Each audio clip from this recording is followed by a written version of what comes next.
Hari Om, Hari Om. Oh, it's wonderful to be here. This is my old alma mater here.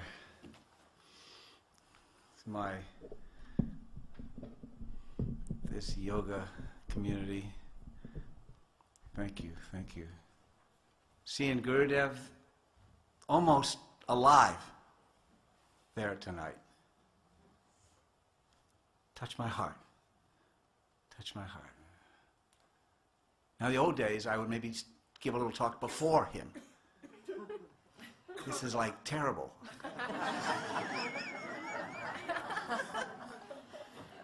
Even in those days, I'd say, he'd be sitting there, and I'd be talking on the Gita. I'd say, there's the Gita sitting right there. What am I doing talking here, you know? Please, Gurudev, jump right in.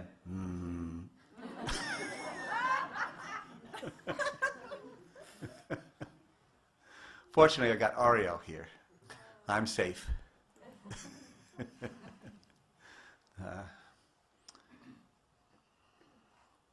Well, we're invited to speak on Kabbalah this evening. For those of you who may not know what Kabbalah is, it's a sort of a mystical mystery school that has some Jewish Old Testament flavoring.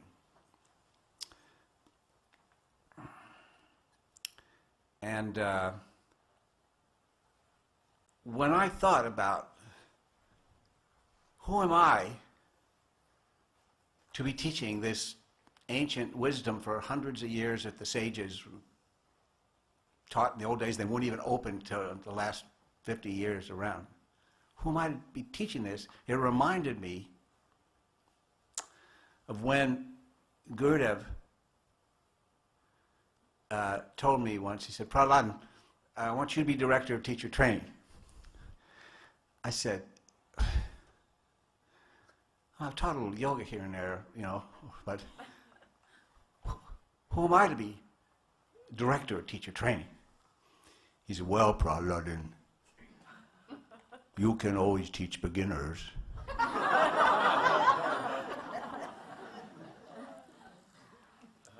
So with that banner, I come before you and invite you to please, tonight, put on beginner's mind. You know beginner's mind. Anything you know about this stuff, put under the chair for a while, okay? Beginner's mind is sort of a Zen phrase. It means like when the first snow comes this winter soon. It looks like it's going to come pretty soon. If you stop for a second and feel it, it'll be your first snow ever. You know what I mean?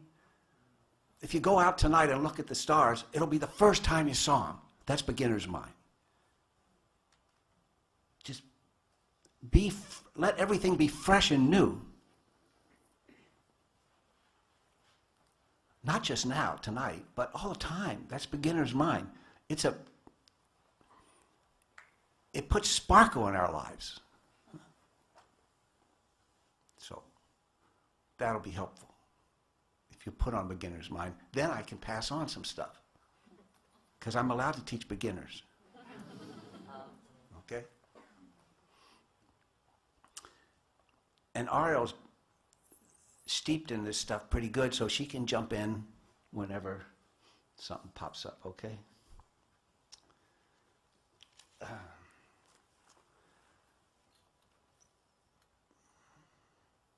So how to tell you about this stuff?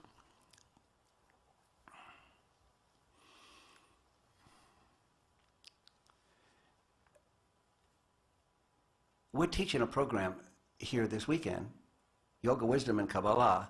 There's 22 people taking the program, and 2/3 of them aren't Jewish.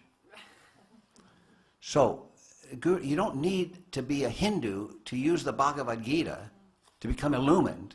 You certainly don't have to be Jewish to draw on the richness of this mystery magical, mystical, holy game.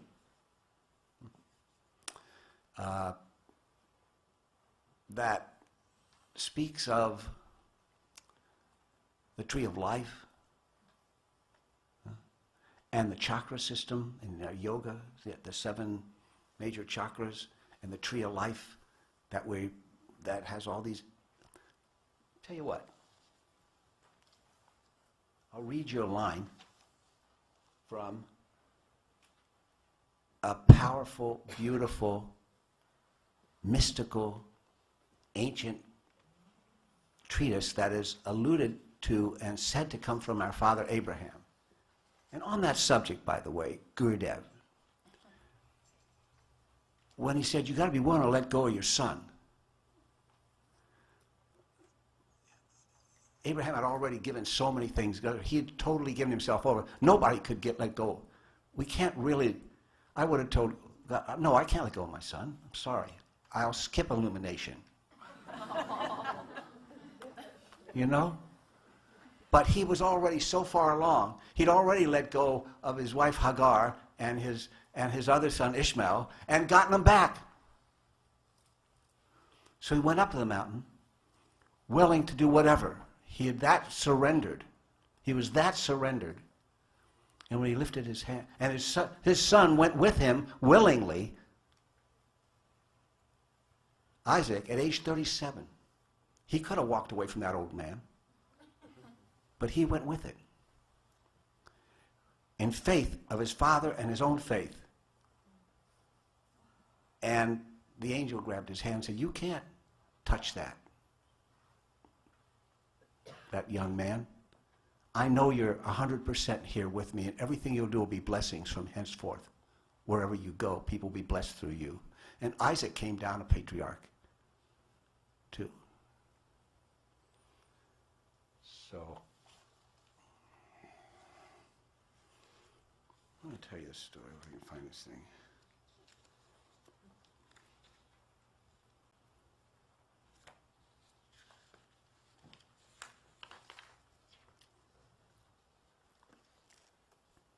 Well, one of the wisdom books that the mystics draw on in Kabbalah is called the Zohar, or the Book of Splendor. I'm going to give you a little taste of it so you sort of see where we're swimming. And by the way, we're just planting a few seeds tonight. And watch what happens over the years. This is nonlinear stuff, but it's fun and it's rich. Just get a taste of this. This is from the Zohar, the Book of Splendor, 15th century, that all the sages study and love and dig into now when they're going to this mystery school. It uses, the mystics use a lot of the letters and the numbers.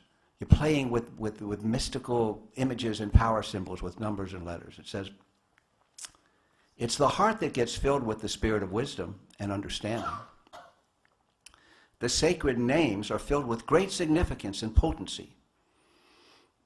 Connected with this mystery is the combination of the letters of the holy names. Even the letters in themselves can be made to reveal supreme mysteries. Among the children of Israel, the seekers of light, the unity is possible. You stand here below as emissaries of the Most High to open the gates, to shed light upon the ways, to kindle the radiance of the heavenly fire, to draw all things that are below near to them that are above, in order that all may become a unity. The Decalogue, the 10 words, the 10 commandments, is the essence of the law, the Dharma, the Torah. There is no light except that which issues from darkness. No true worship except it issues forth from darkness.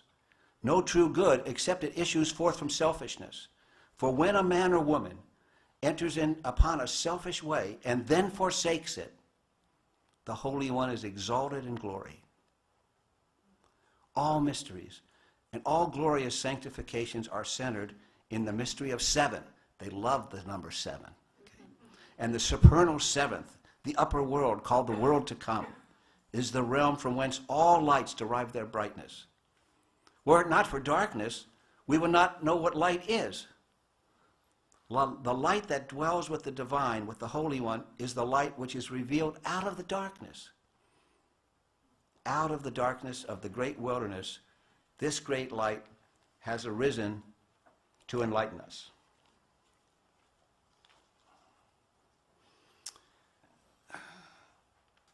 So this mystical school has been developed for centuries, and both Christian and Jewish sages have drawn on it. In the earlier days, the mystics would meditate on the Merkaba, the chariot of God, which is alluded to in the first chapter of Ezekiel, where he had this vision, the prophet, and he saw these beings with 4 wings and 4 faces, an eagle and a lion and a bull and a human, and the 4 wings, and calves' feet and human arms and shining with bronze, and they'd go up and they'd hold this icy tundra. It's all in the first chapter of Ezekiel with their wings. And on this icy tundra was an emerald throne. And on this emerald throne is a being made of fire and light and radiance. And the goal of the early mystics was to become one with the Merkaba, with the chariot. They are the chariot of God, those chayot, those holy beings. And they would meditate on that like we yogis meditate on something, and after a while we become one with what we meditate on, samadhi. We become one with that.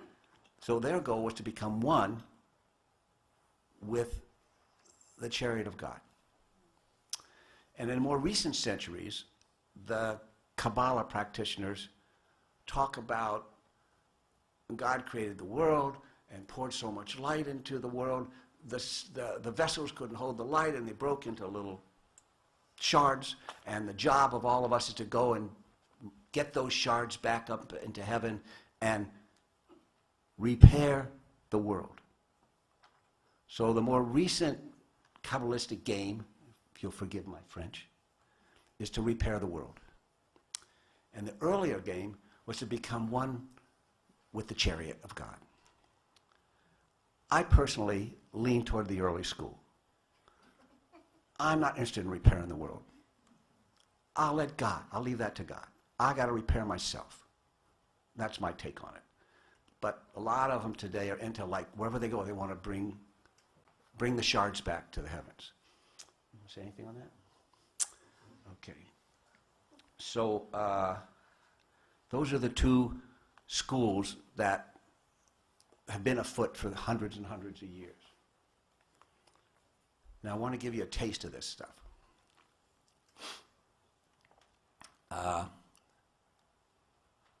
Here's a story from Exodus. If any of you saw the 10 Commandments, you'll know a little bit about this story. So Moses is in Egypt, and he sees an overseer cruelly beating a slave to death. This is in Exodus.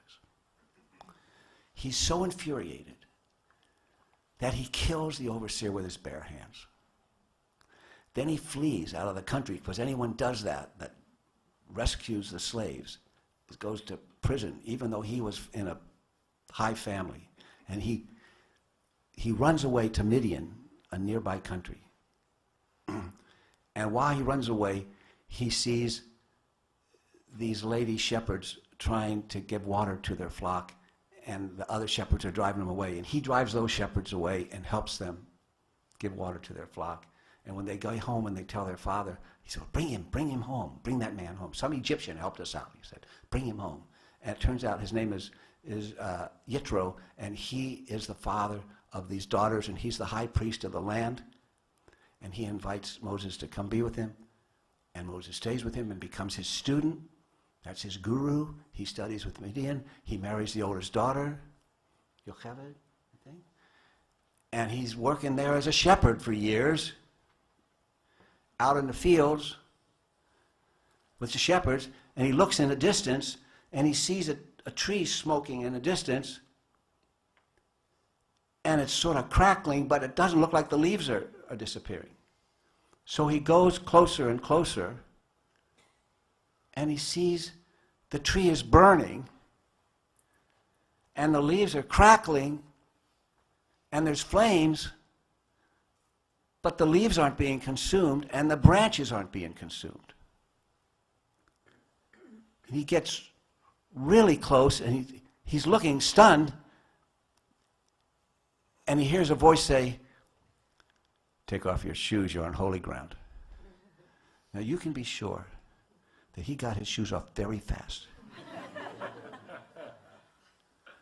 So he's looking at this tree with the fire that's sizzling and smelling, but nothing's being consumed. And he says, "Who are you? Who are you?" And he hears a voice say, "I am the I am, and so are you." He said, "Well, why are you showing this to me?" He said, "I have a job for you, Moses. I want you to go back to Egypt, free all the slaves and get them out, take them out."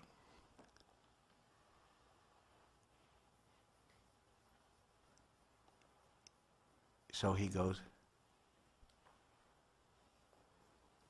"What? What?" It says in the Midrash, the commentaries, it took him a week before he was by that. He said, I don't even speak that well. They say he had a cleft lip or something. He said, I'll send your brother. He's a good speaker. He'll help you. He said,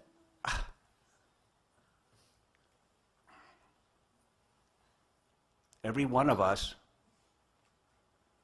has a calling that's bigger than we can do. That's beyond us. But there's a higher voice, a higher presence that'll be with us if we answer that call.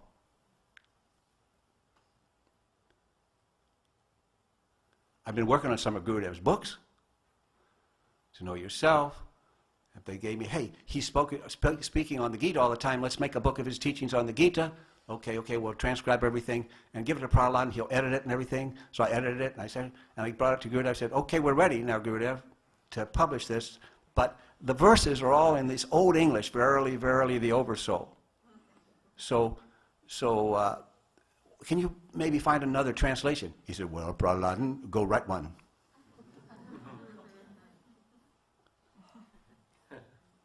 What? What? I felt like Moses for a moment there. We're all called to do something that we can't quite do. But we can with that divine hand. Every one of us has a sacred calling that's bigger than we think we can do.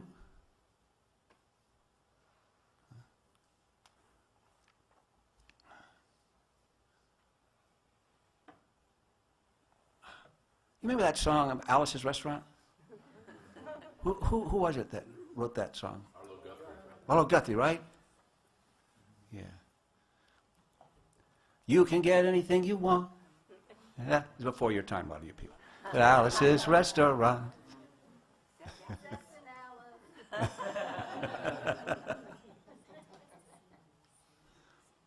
Yitro is Jethro in English, you see? So I want you to experiment with me for a second. Just try this out for a second. I won't hold you to it next week. Close your eyes for a moment, please. And imagine there's a tree burning in front of you with the beautiful flames and sizzling as the cracking like fires do. But the limbs and the branches and the leaves are not being consumed, and you can see it. Visualize it. See it. for just a moment or so.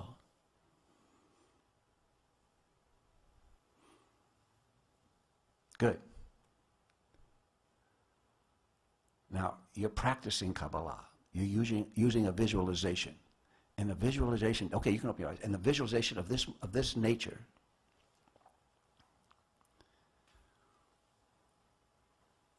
will bring you to your calling. Will bring you to that place that you're being called to do with your life.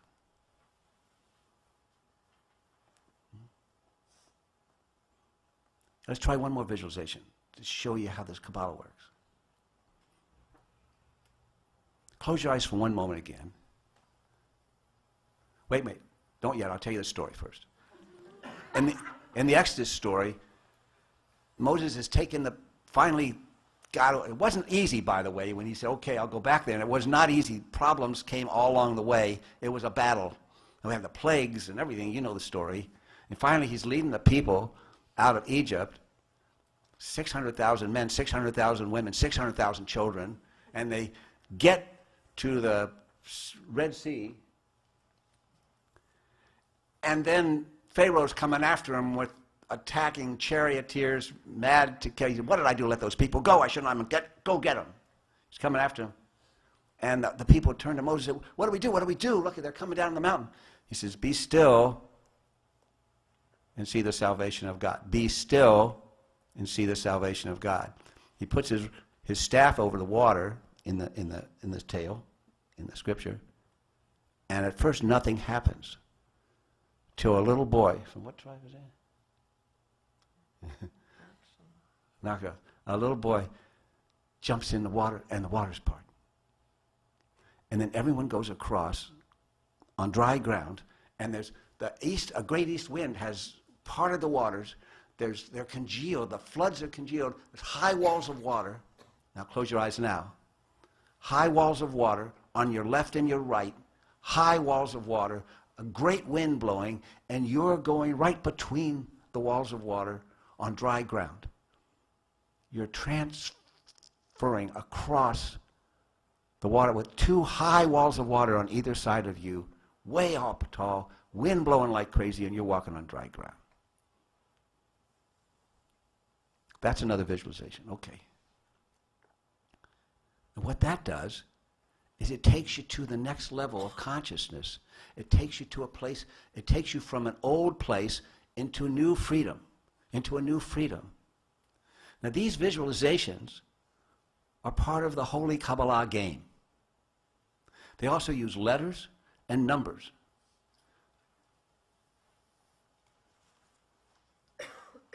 But it's a devotional game. And I'll tell you about devotion in a minute, but instead of just lecturing to you, I'd like to ask Ariel to lead us in a chant. Did you get a handout with some chants on it? Anyone give you a handout with some chants on it?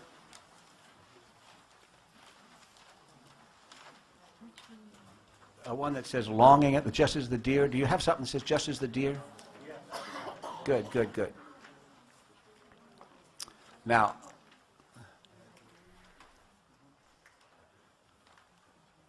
I'd like us to tap in. I want to tap into a devotional place because it will give us power to experiment with the wisdom of this mystical pathway. So when she leads a chant, it's a little different than the kirtan we did. You explain it, please. So in our chanting, what we ask for first is to set an intention for the chant, and that's really the most important piece. So the intention of the first chant here is longing in the title, where we are longing for that divine presence, just as the deer longs for water by the riverbank. And what's funny about that? The deer's longing for water, even though the deer is standing right by the riverbank. So just like we long for God, the presence of God, even though that presence is right there in front of us. So the work then becomes our work of opening up to that presence in every moment of our lives, to know that that presence is there. It's there beneath our feet. It's there when we eat our food. It's there with the people we meet in all moments of our life. The words in Hebrew, we'll start reading in English, and then we'll go into Hebrew. The words are Kain Nafshi. You can repeat after me to become familiar with them. Kain Nafshi. Kain Nafshi. Ta'arog. Ta'arog. Elecha. Elecha. Elohim. Elohim. And after we chant this a few times, we go into silence after the chant, and that's when we receive the precious gifts of the chant in the silence, and we go into our heart, where our longing rests, and we expand that heart space into a place, hopefully, that expands to recognize and receive the presence. And that's what Kabbalah means, to receive.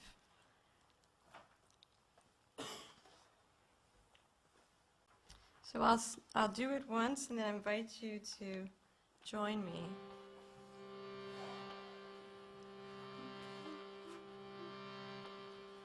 Just as the deer longs for water by the riverbank, so does my soul long for you, O God.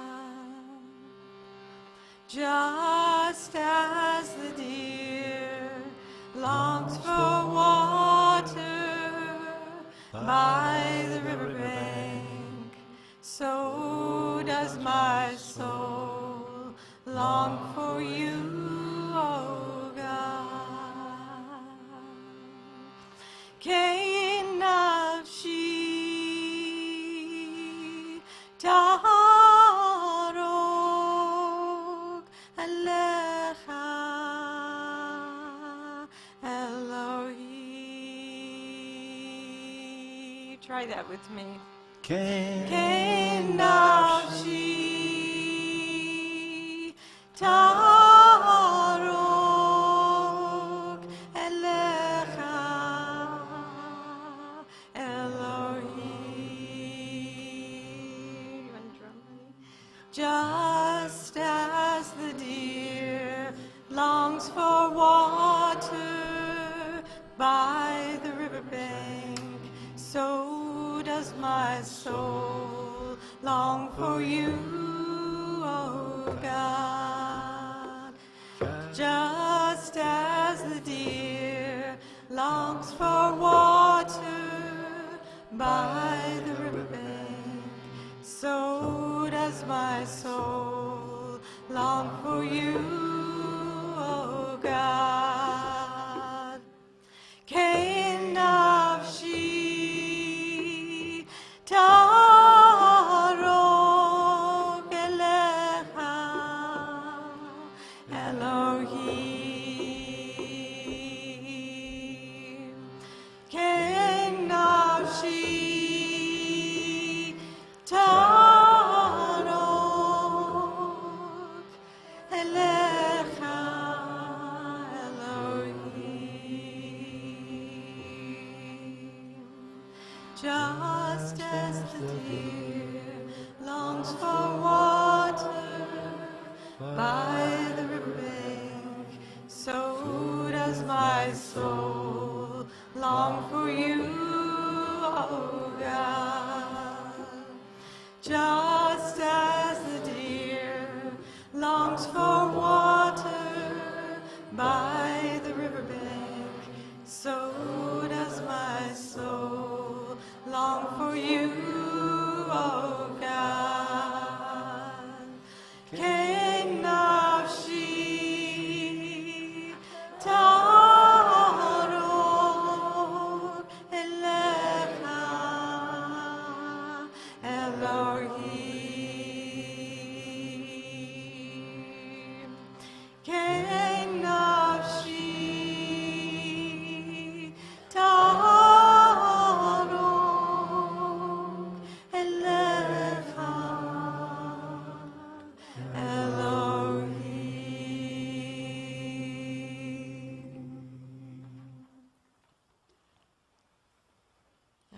into your heart space, this vibration of longing and knowing for the longing for the presence.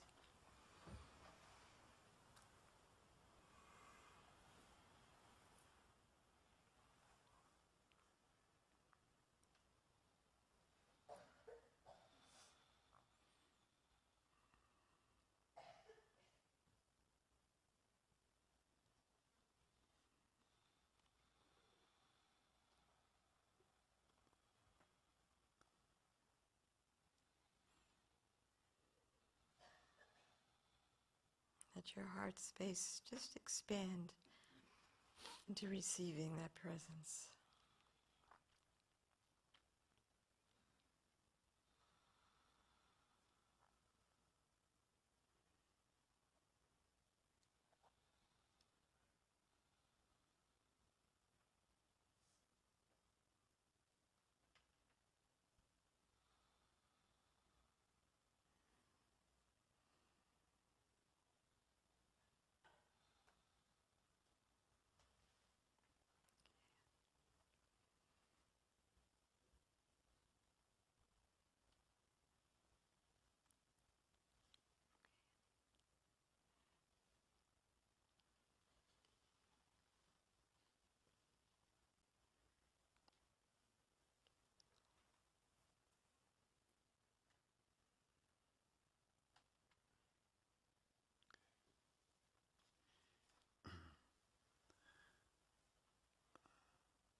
What this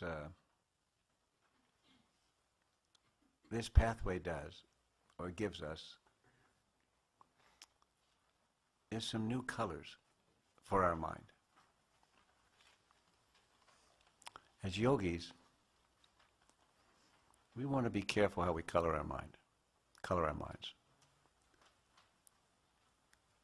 As Swami Shivananda says, the whole world is a projection of your mind. Now, on one level of consciousness, there's just oneness, and there is no world.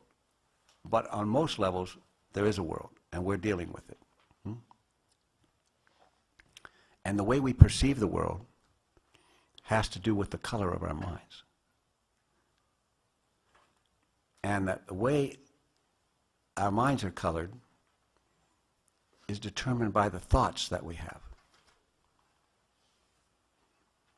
For example, right now, my mind looks like you, and your mind looks like us. When you stop at a traffic light that's red, and if your mind isn't wandering, your mind looks like a red traffic light that moment. You go to the ocean, and you look at the big ocean and the beach. If your mind isn't wandering, your mind looks like the ocean. Your mind takes on whatever you're thinking about and focusing about. Those are the thought forms. Those are the colors of your mind. So if you color your mind with beautiful thoughts, you're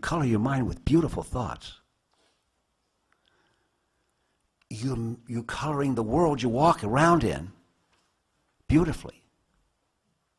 Not that there aren't a few harsh things still, but you walk around in a beautiful world when you color your mind with beautiful thoughts. Now, you may be justified to think some negative things about a lot of things, including other people. You may be justified, but you're just coloring your mind with junk. So you can color your mind. That's why the yoga teachings say study the sacred scriptures. It's not just for the wisdom. It's to color you. We replace grease, old grease in a car by putting new grease in. You put new grease in, you get rid of the old grease. You put beautiful thoughts in your mind, you get rid of the other thoughts. What do you call it? Pradipakshibhavana? Is that what we call it? Huh? I love seeing you people here. It's like, I've been studying with Gurudev since 1970. I looked at his picture here, and when you all, so he was, how you like it? How you like this Prahaladan, look at this. There's a whole new generation that are taking the yoga and spreading it across the world.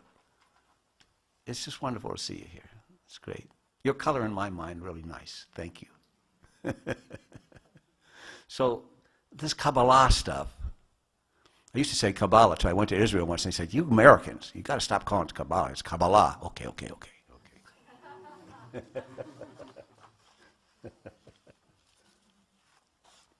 So when she does a chant, you're coloring your mind with the thought forms and the sounds. Huh? We do the kirtan, you're coloring your mind that way. When you're studying the scripture, you're coloring your mind. No matter how justified you are to be pissed off about this, that, or the other, don't go there. You're just coloring your mind with junk. Be patient. Be loving. Gurudev gave us a few little coaching hits there, huh? Okay. So I'm going to read you another little phrase from the Kabbalah literature just to plant some seeds. This is nonlinear stuff. Could come in, could hit you any time. Tomorrow or 3 years from now, this stuff could come flowering up, okay? This is from the Sefer Yetzirah, the book of formation, the book of creation, which is one of the early amazing texts that all the sages would study and practice and say and get going on. And it's alluded to our father Abraham. It goes like this. With 32 wonderful mystical paths of wisdom, the one who inhabits eternity creates this universe by 3 signs: text, letter numbers or cipher symbols, and telling. I'll say it again. With 32 wonderful mystical paths of wisdom, the one who inhabits eternity creates this universe by 3 signs: text, letter numbers, and telling. There are 10 intangible sphirot, infinite depths, and 22 letter symbols as a foundation. Test them and explore them and understand the matter thoroughly and restore the Creator to his place or to her place. Test them and explore them and understand the matter thoroughly and restore the Creator to his place, to her place. So, Rabbi Zalman gave me this book, Sefer Yetzirah, back in the early 70s. I started looking into it. It had all these letters, the 22 Hebrew letters, and the 10 infinite depths. The 10 in the tree of life, there's these 10 infinite depths. There's 3 at the crown, and they come down the sides. You've seen pictures of the tree of life, and it's like there's the crown chakra, we call Sahasrara in yoga. They call it Keter. In the Hebrew, it's the crown chakra. It's oneness. It's beyond form. Then there's the Chokmah and Bina, revelation and comprehension. When lightning flashes, that's a sign of revelation. Next time you're around lightning flashing, expect to get some revelations in the next few minutes or few days. But you can't put it in words what the revelation is, so you got to go over to Bina, the comprehension of the revelation. You have revelation, you get comprehension of revelation. Then it comes down into loving kindness, the right shoulder, and Gevurah, courage, and strength, power and silver, gold, and then the heart center, the east, the heart center, love, union, the east, the entrance to the temple. These are all clusters of symbols that the Kabbalists use to go sailing through their days. So one symbol, a whole bunch of the others come popping up. Then there's Netzach and Hod, Moses and Aaron, the right leg and left leg, victory and glory. The ice skater, she's skating and skating and skating and skating to get the gold. That's already victory. The fact that you're persevering and persevering and persevering on what you're going after, you're already victory. You are the personification of victory. And then when she's standing on the dais and everyone's showering roses and clapping for her, she's bathed in glory. That's Hod. That's the left side, you know. Then there's the navel center there, which is a mixture of Netzach and Hod, the victory and the glory. And the base is Malchut, the kingdom, the goddess, personified by Rachel and David. This is all Kabbalah symbols that the sages love to swim around with. And by dipping into it and investigating it, you can play this game if you choose. So we're sharing a little bit of Kabbalah. I think we need one more chant, please. Let's do the chant on timeless time and placeless place. We're going to go beyond time and space for a moment. Now, how to do a chant. When Sheila, it's a little, what you do is, first you take a look at the words and you see the meaning. Then you get into the sound. Then you listen to yourself and everyone else. Then you disappear in the sound, and at the end of the chant, in the silence, look at what insights arise. Take a few snapshots, but don't analyze it, and see what appears in the silence. The silence is even more important than the chant. And this one is number 2, resting in the palace of eternity. See how that feels. You gonna drum? Yes. Drum? Okay. So the intention of this chant is to rest in the divine presence that's around us all the time. And the imagery is a palace of eternity. Often these kinds of images were used by the Kabbalists. And it's from the Song of Songs, which is the beautiful book of a love story between ourselves and God. And it talks about resting in this embrace. It's a celebration, and tonight we can all celebrate all the amazing work you've all been doing here at the ashram and in your life so far to get here. And it's a way of celebrating and opening and to receive this embrace and this support for your journey from the divine presence. Let's go over the Hebrew a bit. Smolo tachat roshi. Smolo tachat roshi. V'yimino tichabkeni. Okay, and this also is in English as well. You're going to be quizzed on this in the morning.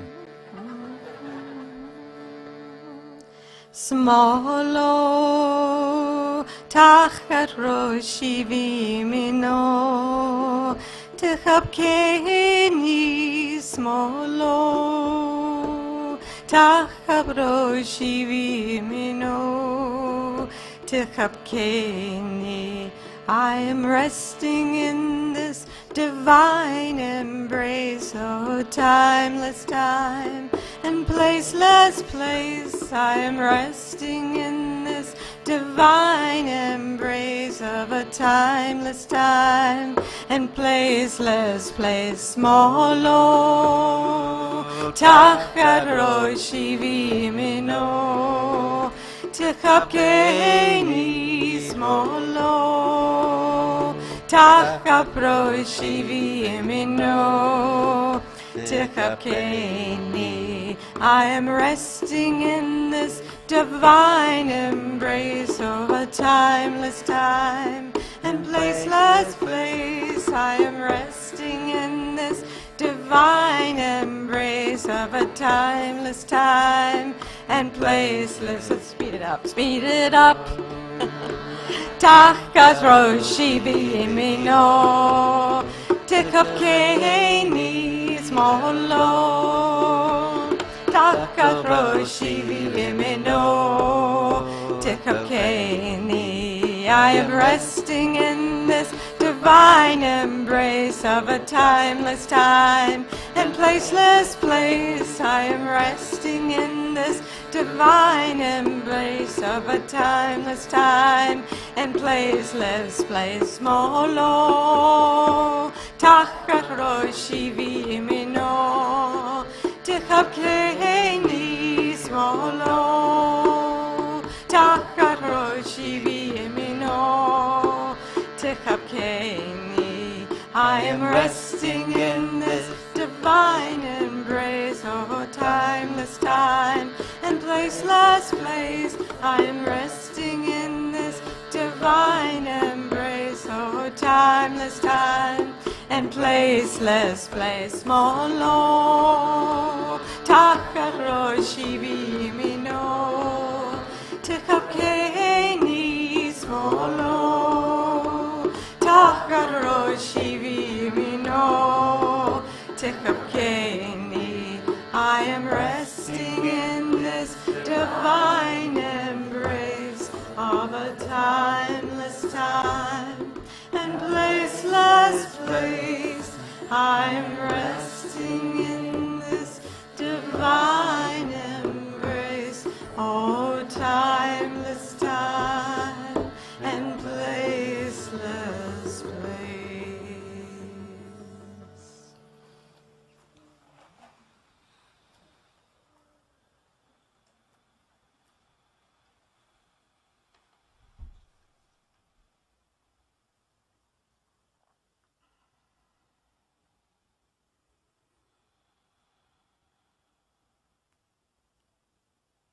Allow yourself to be embraced by the beloved.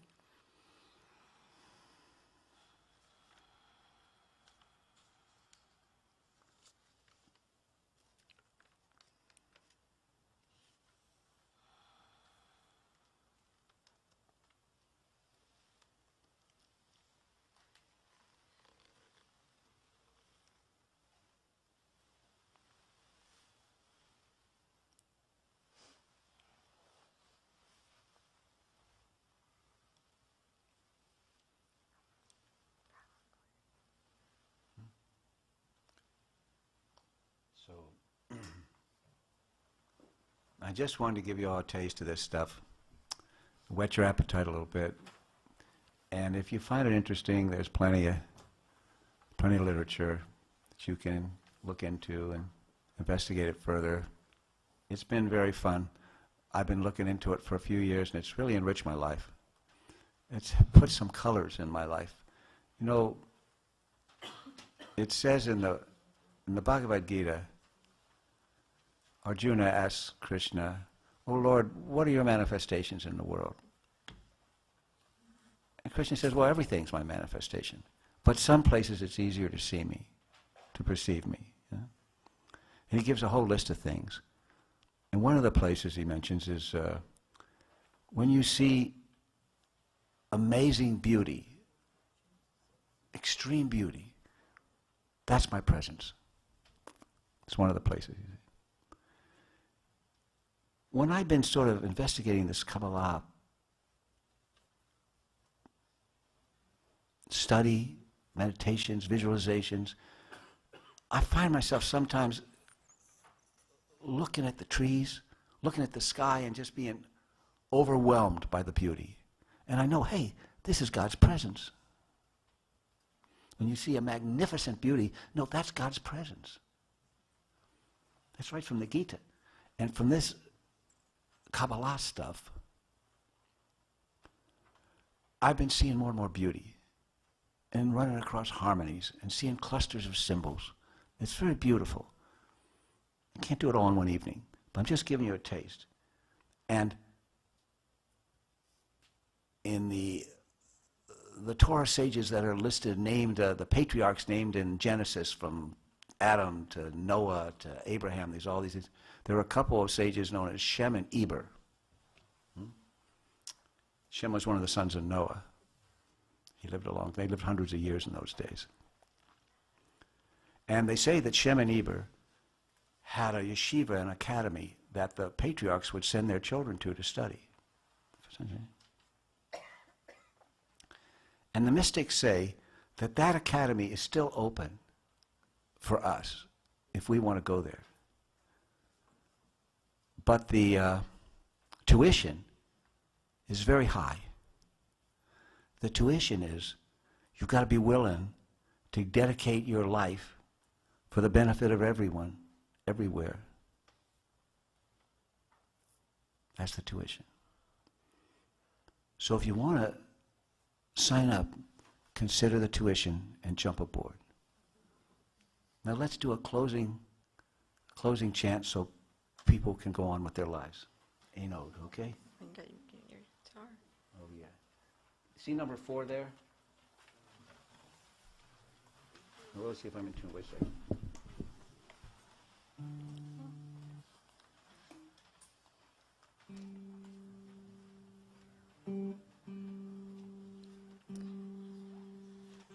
This means there's nothing but God. Very easy words. Ein od milvado. That's it. Hashem hu ha Elohim. Hashem means the name.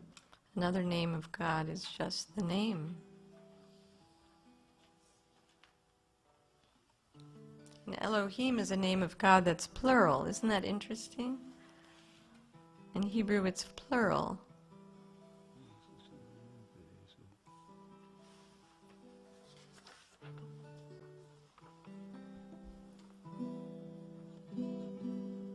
You got it started. I'll start. Just keep playing. Ein Ein od milvado, ein od milvado, Hashem hu ha-Elohim.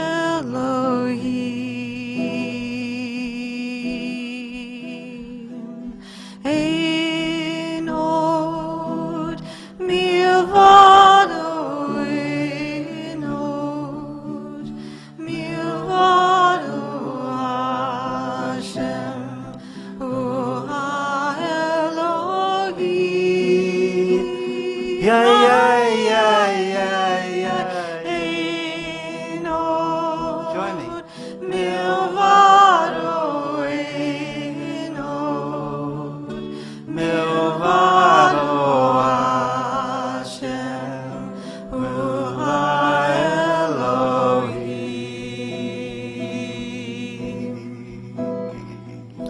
Ein od milvado, ein od milvado, Hashem hu ha-Elohim. Ay, ay, ay, ay, ein od milvado, ein od milvado, Hashem hu ha-Elohim. Ay, ay, ay, ay, Ein od milvado, ein od milvado, Hashem hu ha-Elohim.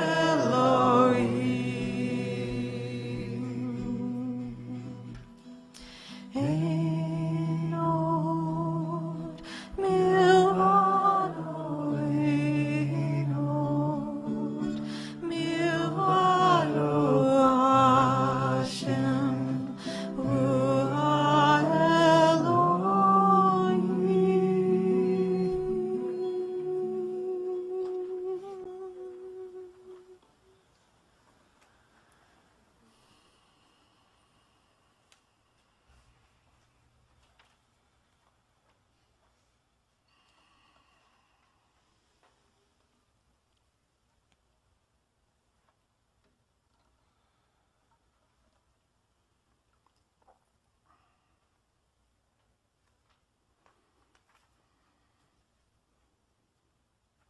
Om Shanti, Om Shanti, Om Shanti. Yeah.